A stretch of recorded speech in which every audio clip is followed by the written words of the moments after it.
পুলিশের হাতে রক্তাক্ত শিক্ষকরা, তাও নাটক দেখছেন ফিরাদ। এটা তো নাটক হচ্ছে, যারা টিভিতে মুখ দেখাতে যায় তারাই ওখানে বসে আছে। নাটক বলে আক্রান্ত শিক্ষকদের আক্রমণে ববি, আরো চড়া সুর কুণালের। হাত পা ছুড়ে ক্যামেরার সামনে শুয়ে পড়ছে, ক্যাম লুক, হাতের পজিশন, লাইট কোন দিক দিয়ে আসছে, এইসব দিয়ে বাইট চলছে। পুলিশের মার খেয়েও শাসকের নিশানায় চাকরিহারা শিক্ষকরা। মানবিকতা বোধ কিছু থাকতো এই ধরনের মন্তব্য উনি করতে পারতেনই না। ন্যায্য বলে মনে হবে আমাদের পেটের ভাতের জন্য, সেটা আমরা করব। আমি বলতে গেলে এটা নিয়ে অনেক রকম সমালোচনা হতে পারে। তালা ভেঙে জোর করে তার মধ্যে ঢুকে যাওয়া, এটা আমি সমর্থন করতে পারি না। তবে পুলিশ আরেকটু সংবেদনশীল হলে পারতো, এইটুকুই আমি বলবো। অন্তঃসত্ত্বার পরিবারের সঙ্গে আগেই কথা হয়েছিল, কোন পথে বেরোতে হবে তাও বলে দেওয়া হয়। অডিও রেকর্ডিং প্রকাশ করে দাবি চাকরিহারাদের। বিকাশ ভবনের 3 নম্বর গেট, পেছনের গেটে, সাউথ গেটে। বাড়ি থেকে দূরে পড়ে আছে যমজ সন্তান, বুক ফাটলেও আন্দোলনে অনড় চাকরিহারা শিক্ষিকা। মা আন্দোলনে যাচ্ছে, ওরা জানে, ওরা বলে যে মা আন্দোলনে যাচ্ছে।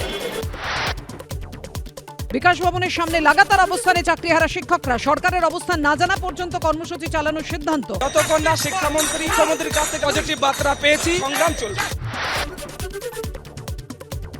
সল্টলেকে ধর্নায় চাকরিহারারা। কলেজ স্কোয়ারে 2022-এর টেট উত্তীর্ণ প্রার্থীদের অবস্থান। প্রতীকী বেকার মেলায় ফুচকা চপ বিক্রি করে আন্দোলন। ভারতের ক্ষেপণাস্ত্রতে ক্ষতিগ্রস্ত নূর খান এয়ারবেস, কবুল করলেন স্বয়ং পাক প্রধানমন্ত্রী। हिंदुस्तान ने बैलिस्टिक मिसाइल भी लॉन्च किए हैं। एक नूर खान एयरपोर्ट पे गिरा है। পাকিস্তানের হয়ে গুপ্তচর বৃত্তির অভিযোগ, হরিয়ানায় গ্রেফতার ইউটিউবার জ্যোতি মালহোত্র। পাঞ্জাব হরিয়ানায় জালে আরো 5।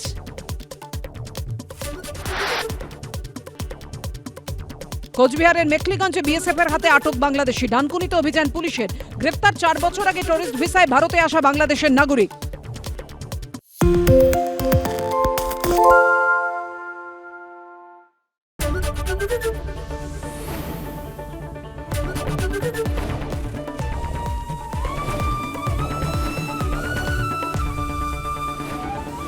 এবিপি আনন্দ, এগিয়ে থাকে, এগিয়ে রাখে।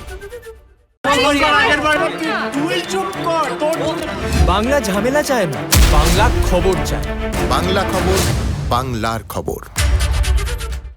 সত্য অন্তহীন, সত্যের খোঁজও তাই, সত্য সন্ধানে তাই আমরা অক্লান্ত, অকুতভয়। এবিপি আনন্দ নতুন ভাবনার প্রতীক, যা মনে মুক্ত, তথ্যে যুক্ত এবং যাবতীয় সীমানার বাঁধন থেকে মুক্ত।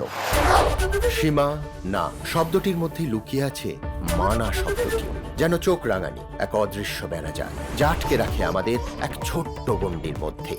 একমাত্র সঠিক খবরই গড়ে তুলবে এক মুক্ত সমাজ। সেই জগৎ গড়ার লক্ষ্যে কোনো সীমানার ঠুকুটি আমরা মানব না। এবিপি আনন্দ, এগিয়ে থাকে, এগিয়ে রাখে।